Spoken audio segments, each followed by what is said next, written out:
A Rádio USP apresenta USP Analisa. Meia hora analisando assuntos atuais que envolvem a vida do cidadão e da universidade, sempre com um convidado especial. USP Analisa.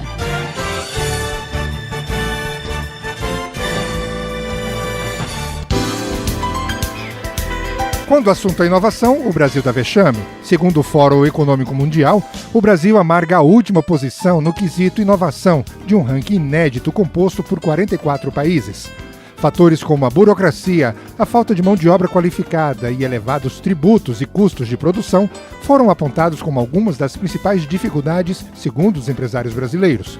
Mas em que pese esses dados negativos, muita coisa tem sido feita e o ambiente acadêmico é um grande estimulador da inovação. As incubadoras de empresas também. Para discutir o assunto, recebemos no estúdio do USP Analisa de hoje a professora Gessiane Silveira Porto, da Faculdade de Economia, Administração e Contabilidade da USP de Ribeirão Preto. A professora atua na área de Gestão da Inovação e Empreendedorismo. Recebemos também Caetano Barros Biagi, vice-presidente da Laege, empresa de inovação e membro do Conselho Consultivo do Instituto de Estudos Avançados da USP, Polo Ribeirão Preto. USP Analisa. Bom, inovação pressupõe que o resultado da pesquisa chega ao mercado às mãos do usuário final. Partindo desse pressuposto, como é, professora, que a senhora analisa a situação da inovação no Brasil de uma maneira geral? Boa tarde. Bem, a inovação hoje no país, ela ainda é um tema que está restrito a alguns círculos, embora nós tenhamos tido uma mudança muito grande no cenário, onde várias empresas têm feito esforços significativos para se tornarem inovadoras e muitas universidades e centros de pesquisas têm trabalhado no sentido de transferir tecnologia das universidades para as empresas. O tema inovação, ele ainda merece de um pouco mais de atenção e principalmente merece de esforços no sentido de transformar o conhecimento em riqueza. Quando se fala em inovação, é importante lembrar que ela só existe quando você efetivamente transforma uma tecnologia, seja essa tecnologia desenvolvida numa empresa ou numa universidade, em um produto. E o sucesso dessa inovação é justamente quando a difusão no mercado desse produto ou desse novo processo, ele vai acontecer.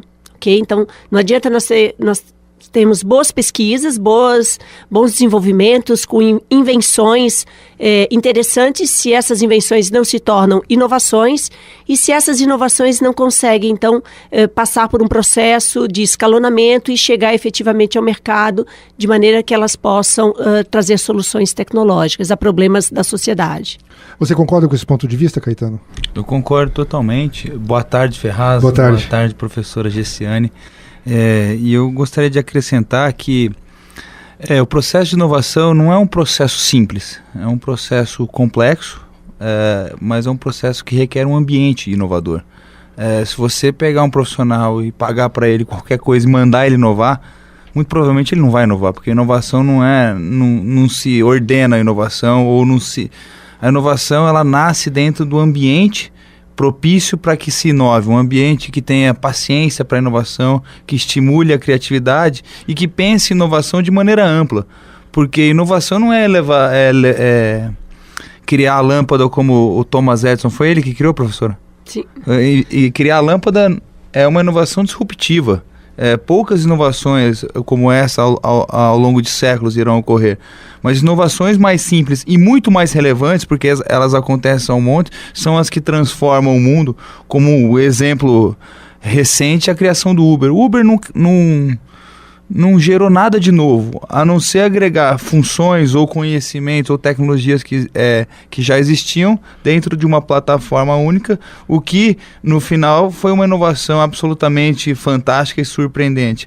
Então eu acredito que o grande desafio nosso como país, região, empresa ou grupo de pessoas é criar esse ambiente propício à inovação, um ambiente onde a gente possa errar, um ambiente onde a gente possa emitir opinião e ainda nas empresas principalmente, porque eu posso dizer das empresas porque é o mundo que eu vivo, a gente ainda tenta tratar a inovação de maneira rígida ou de maneira com cronograma, schedule, você tem X de minutos para inovar ou horas ou meses. E não é assim que funciona. A inovação, ela parte da criatividade, do tempo, da abertura. E criatividade não tem hora para acontecer, né? Ela acontece dentro daquilo que você falou, na medida em que o ambiente é propício a isso, né? Proporciona isso. Exatamente. Ainda não... Eu acho que a criatividade, a inovação, ela é muito mais humana do que exata, né? Certo.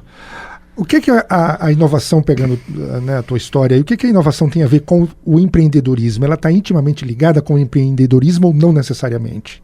Não, eu acho que você não consegue separar, né? O empreendedor nato, aquele que faz a diferença, ele é um inovador o tempo todo, né?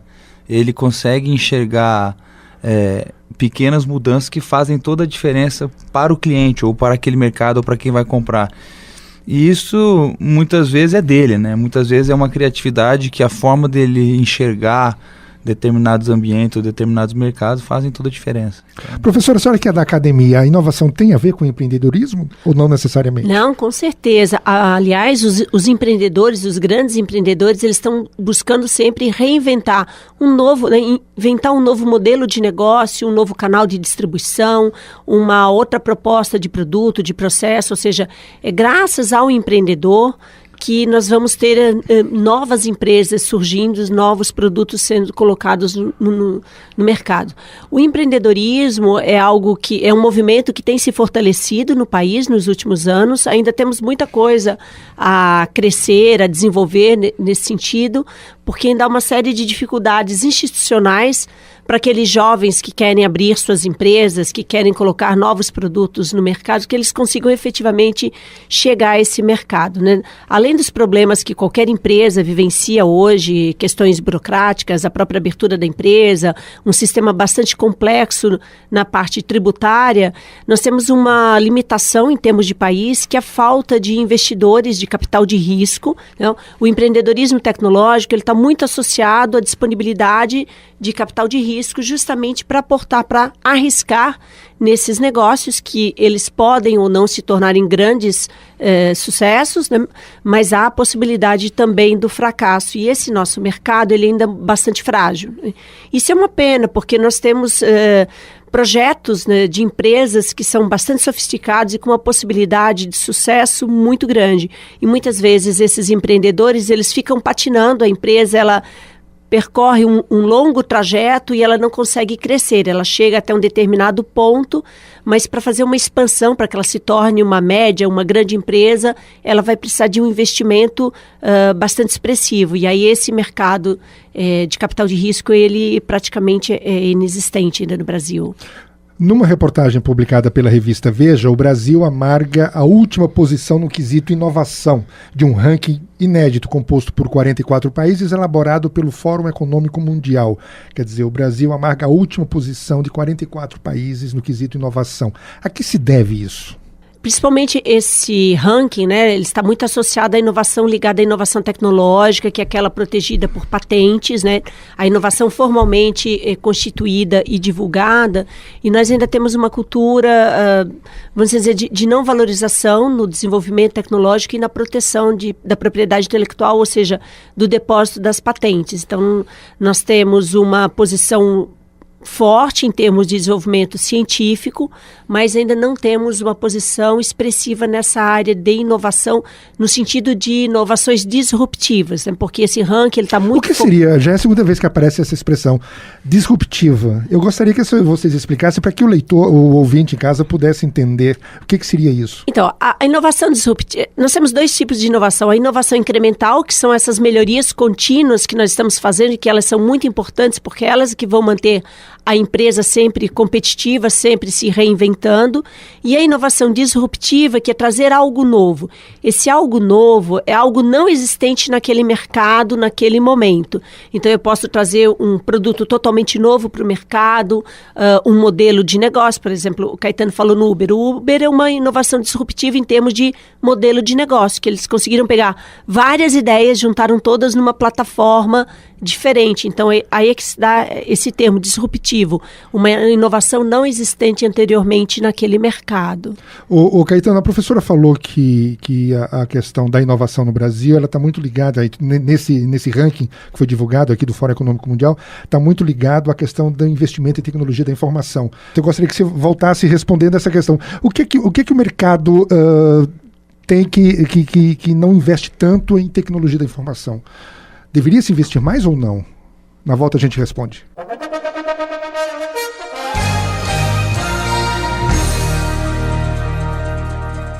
USP Analisa volta já.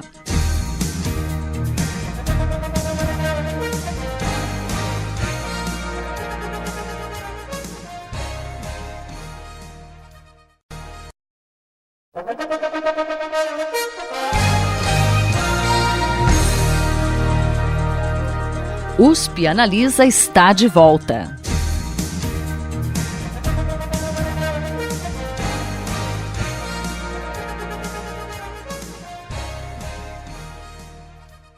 Bom, estamos de volta com a pergunta que ficou no ar.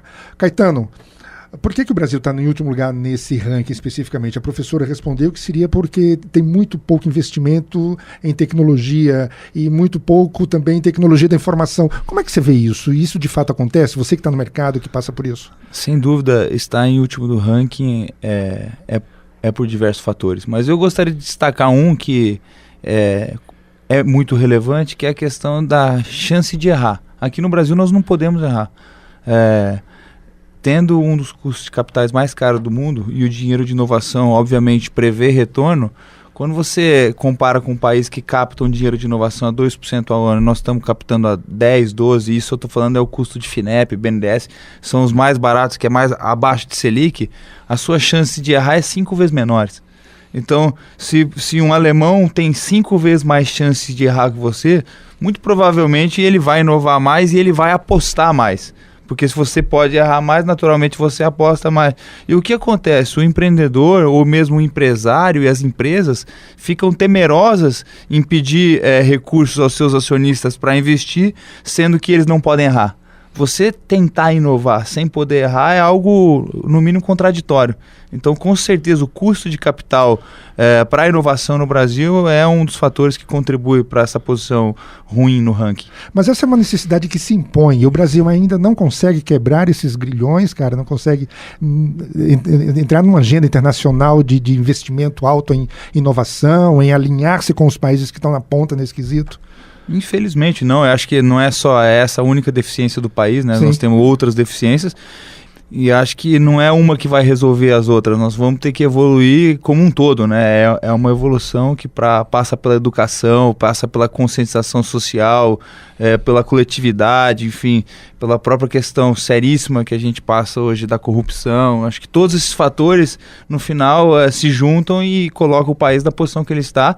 E essa evolução, que é uma evolução que eu acredito que nós estamos caminhando para ela vem a médio e longo prazo e principalmente sendo consolidada, né? Nós não vamos rampar, quer dizer, o nosso custo de inovação não vai sair de 12% ao ano e ir para 2% ao ano no próximo ano.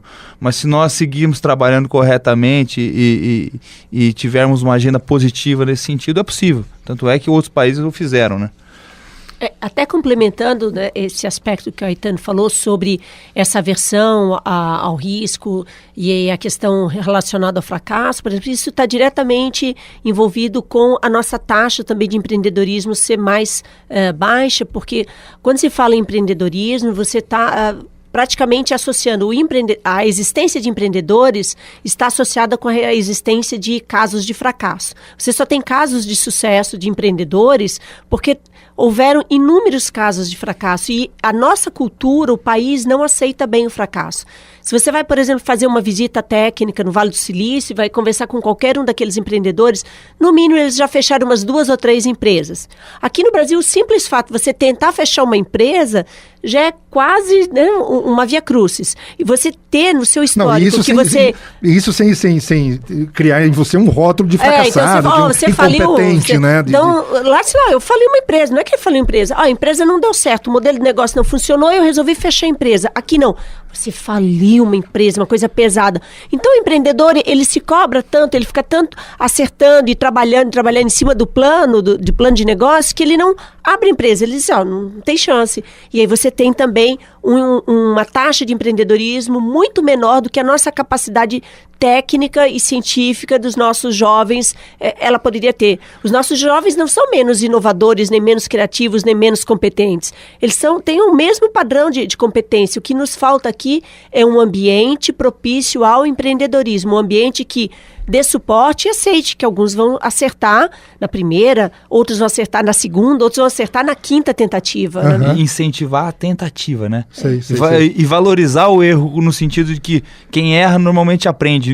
Tem experiência, ele vai se tornar mais capaz. E nós, enquanto seres humanos, temos dentro de nós que o maior aprendizado são aqueles que mais doeram, né? Exatamente. Então, é importante tentar. E dentro das empresas, isso é muito sério, porque os profissionais têm medo de tentar. E nós, dentro da nossa empresa, estimulamos a decisão, estimulamos a tentativa e orientamos para que essas tentativas sejam menos danosas à medida que elas algumas vezes saem errado. Mas é assim que a gente cria, é assim que a gente desenvolve, testando, tentando. Então, muito bem colocado pela professora.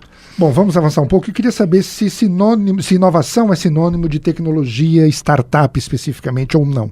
Sim, nós podemos ter a inovação como resultado dos projetos das startups, que são empresas que são criadas já voltadas para um mercado, baseadas no modelo de negócio inovador, voltadas muitas vezes para o mercado que já pensa mercado nacional, mercado internacional.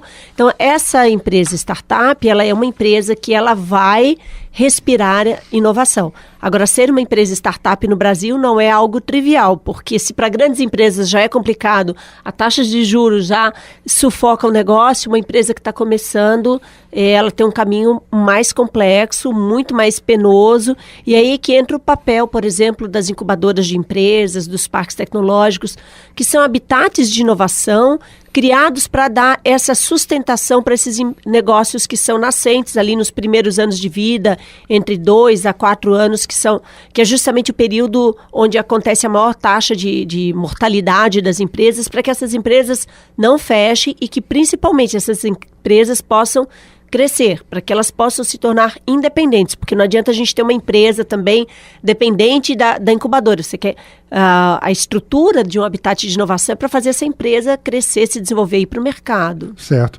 Startup, então, é sinônimo de inovação com empreendedorismo. Sim, são empresas nascentes voltadas para a inovação. Você falou das incubadoras. Aqui no Brasil, as incubadoras estão muito ligadas às universidades. Como é que é isso?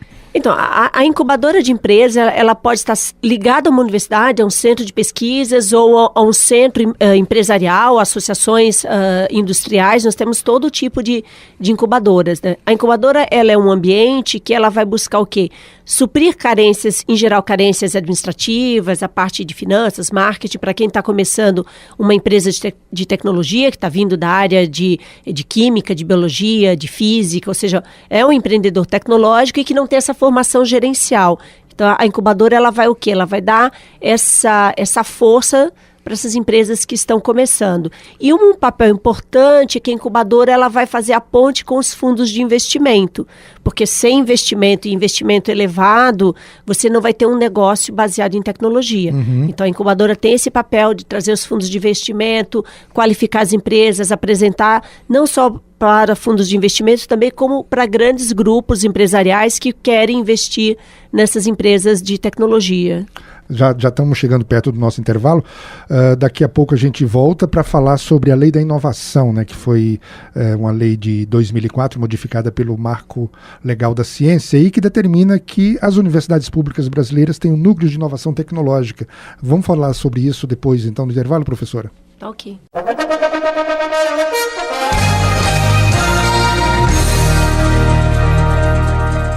USP Analisa volta já.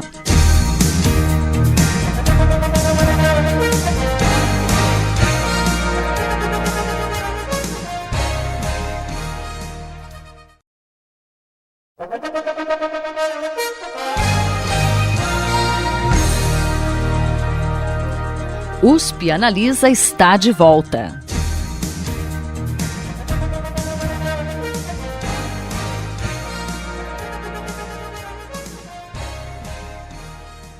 Estamos de volta para o terceiro e último bloco do USP Analisa, que hoje trata de inovação e empreendedorismo. Como eu tinha falado, a Lei de Inovação, número 10.973, de dezembro de 2004, foi modificada pelo Marco Legal de Ciência, Tecnologia e Inovação e determina que as universidades públicas brasileiras tenham um núcleo de inovação tecnológica. Professora, como é que está isso aqui dentro da USP? Como é que está essa lei no cenário brasileiro? Bem, essa questão dos NITs, ela vem desde 2004, já na primeira versão da Lei de Inovação, onde todas as universidades e institutos de pesquisa passaram a ter um núcleo de inovação. A instalação desses núcleos foi bastante diferente, conforme cada universidade. Então, por exemplo, aqui no estado de São Paulo, a gente tem a Agência USP de Inovação, tem a Inova... Na Unicamp, tem a Agência de Inovação da Unesp. Essas estruturas, elas foram criadas para quê?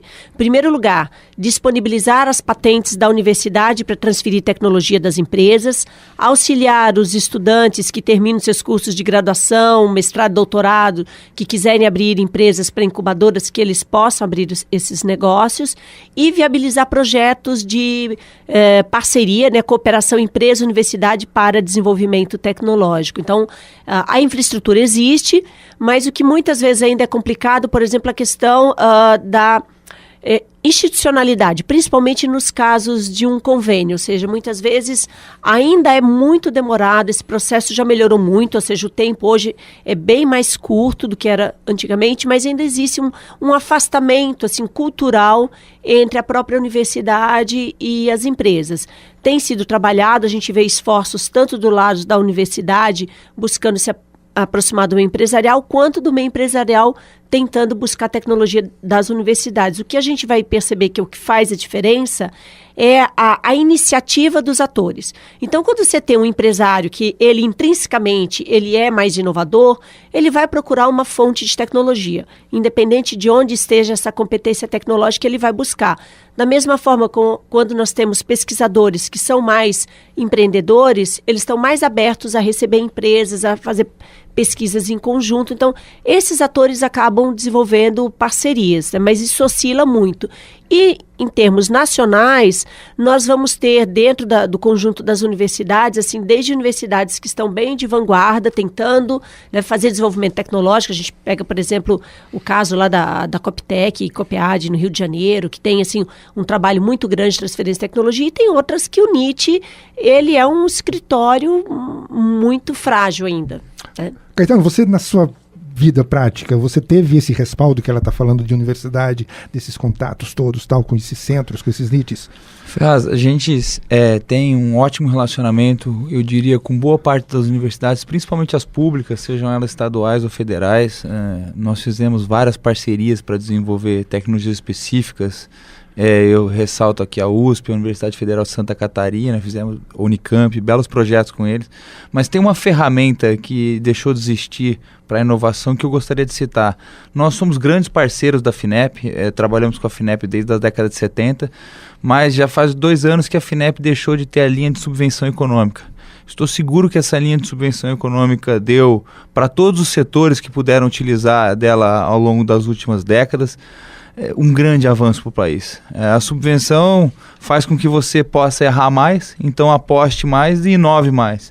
Então, desde que a linha deixou de existir, repetindo, acho que há uns 2 anos atrás, o nosso grau de inovação como indústria brasileira com certeza deixou de existir. O nosso exemplo é claro, na última década, através das linhas de inovações, nós fizemos produtos que o país não tinha, equipamentos de diagnóstico por imagem digitais que anteriormente o Brasil importava 100% e que hoje nós não só abastecemos o Brasil, como exportamos, ou seja, revertemos toda a cadeia, uma cadeia que só importava e hoje é superavitária, falando de balança comercial. Okay. Isso porque nós pudemos errar, nós tivemos capital subvencionado pela FINEP, desenvolvemos projetos, entregamos a tecnologia, fizemos as patentes e hoje estamos exportando produtos gerados com conhecimento e investimento brasileiro. Vocês citaram, cada um nas suas respostas, uma palavra que é chave, que eu gostaria da gente entrar um pouco agora, a questão de patentes. Como é que está isso quando você chega no processo final de inovação, aí você precisa registrar aquela inovação, a patente como é que está isso hoje no Brasil? Isso é um impeditivo para o empreendedorismo, por exemplo, voltado, aliado à inovação? A estrutura de patentes de proteção, né, propriedade industrial no Brasil ela é muito demorada. Okay? Então, as patentes, a hora que o INPI tem uma equipe muito pequena e demora de 7 a 10 anos para você conseguir a carta patente. Claro que você pode comercializar a sua tecnologia antes disso, mas ela é uma tecnologia pendente e por isso ela teria menos valor de mercado e também uma menor segurança jurídica na proteção dessa tecnologia. Claro. Ao passo, por exemplo, temos prazos muito mais curtos em outros países, nos Estados Unidos 3 anos e meio, 4 anos e meio, todo o processo é menos da metade do tempo. Então, isso é um desincentivo a você proteger. Então, é mais fácil proteger lá fora, né? Você fazer a patente num outro mercado do que fazer a patente aqui no Brasil. Não é tecnicamente mais complicado, é que não há uma eficiência nesse processo. Né? Você, como é que sentiu isso na pele? Na prática, nós temos patentes pendentes há mais de 10 anos e alguns produtos que entram em linha e saem de linha porque o mundo não para e a tecnologia avança. O que hoje está na ponta da linha, amanhã já é obsoleto. Você pede a patente, o produto saiu de linha e a patente não foi concedida. Então, na prática, isso Como sobreviver nesse cenário, cara? Na verdade, nós somos grandes exportadores de commodities. A nossa agregação de valor através do pensamento humano é pequena e por esses fatores que nós citamos. Nós não podemos errar porque o recurso é muito caro. Nós não conseguimos nos proteger porque o sistema de patentes não é que ele é 20% mais lento, ele é 120% mais lento do que os países que desenvolvem tecnologia. Então isso tudo são barreiras grandes, barreiras maiores, mas como a professora falou, para quem tem inovação no coração, a gente precisa arrumar uma maneira de superar isso e tocar, e sem reclamar. Se essas são as barreiras, como é que nós vamos fazer para superá-la? Colocar a palavrinha paciência no topo da lista. E contribuir para que isso melhore. Porque não adianta a gente reclamar e falar, claro, isso não. Como é que nós podemos fazer enquanto cidadãos, enquanto empresários, enquanto empresas, associações, contribuir para que o país se desenvolva e isso seja superado o mais breve possível. Bacana. O Caetano pontuou muito bem, porque assim, se a gente ficar reclamando, nós não vamos fazer nada. Então nós temos que dizer, olha, o nosso estado, né, é pesado, é complicado, as nossas barreiras para inovar são mais pesadas e nós temos que enfrentar isso, porque senão as nossas empresas vão fechar as portas, nós vamos mudar as plantas para outros países, os nossos estudantes vão ter que buscar empregos lá fora, então não dá para reclamar, você tem que enfrentar, só que a nossa competição é mais dura. Professora, e eu queria falar do outro lado. A universidade brasileira é maravilhosa, está aqui a professora, exemplo. O povo brasileiro é criativo, barbaridade, então tem mão de obra disponível. Então tem o outro lado da moeda, tem um monte de coisa que atrapalha, mas o que é essencial, que é ter conhecimento dentro das universidades e ter um povo criativo, um povo criador, é o outro lado que é importante e contribui definitivamente. Nós estamos chegando ao final do programa, infelizmente. Eu queria, professora, que a senhora finalizasse explicando rapidamente como é que está a situação da USP, do campus de Ribeirão Preto, nessa questão da inovação dos NITs aí. Bem, a USP aqui em Ribeirão Preto é um motivo de orgulho para todos nós, porque nós somos uma universidade que tem uma incubadora de empresas bastante atuante, um parque tecnológico já instalado, que vai inclusive agora, nós estamos só aguardando os próximos meses a abertura do edital para atração de médias e grandes empresas para estarem funcionando aqui no nosso município de Ribeirão Preto, no Supera Parque Tecnológico. A agência USP de Inovação, ela tem feito um trabalho bem intenso no sentido de transferir tecnologia. Então, pelo menos a gente tem a expectativa que estamos cumprindo o nosso papel e tentando superar todas as barreiras. Nós gostaríamos que isso fosse uma realidade em todas as universidades, né? Para que a universidade possa dar a sua contribuição para o desenvolvimento econômico e social do país. Né? A universidade cumpriu seu papel nesse... Justamente, afinal de contas, somos uma universidade pública. Nós temos que retornar à sociedade por meio de pessoas qualificadas, por apoio às empresas, todo esse investimento que a sociedade faz mantendo essa universidade. Você sentiu esse campo fértil que a professora narrou aqui na USP de Ribeirão Preto? Você sentiu isso aqui? Aqui eu concordo com o professor, o ambiente é bastante rico, eu faço parte de diversos grupos aqui na USP em Ribeirão Preto, fui aluno da USP em São Carlos, então eu concordo com o professor que pelo menos aqui nessa micro-região nossa o trabalho é bem feito e que outras instituições se espelhem nessa semente que é plantada aqui em Ribeirão Preto, o Supera Parque, que é novo e tem se desenvolvido, é bastante bacana, assim. Ok. Agradeço a participação do USP Analisa, da professora Gessiane Porto, da Faculdade de Economia, Administração e Contabilidade da USP de Ribeirão Preto, e do empresário Caetano Biagi. Até a próxima. Você ouviu USP Analisa, um programa da Rádio USP Ribeirão em parceria com o IEA, Instituto de Estudos Avançados, Polo Ribeirão Preto. Apresentação Ferraz Júnior. Produção do Serviço de Comunicação Social da USP e do IEA. Coordenação Rosimeire Talamone.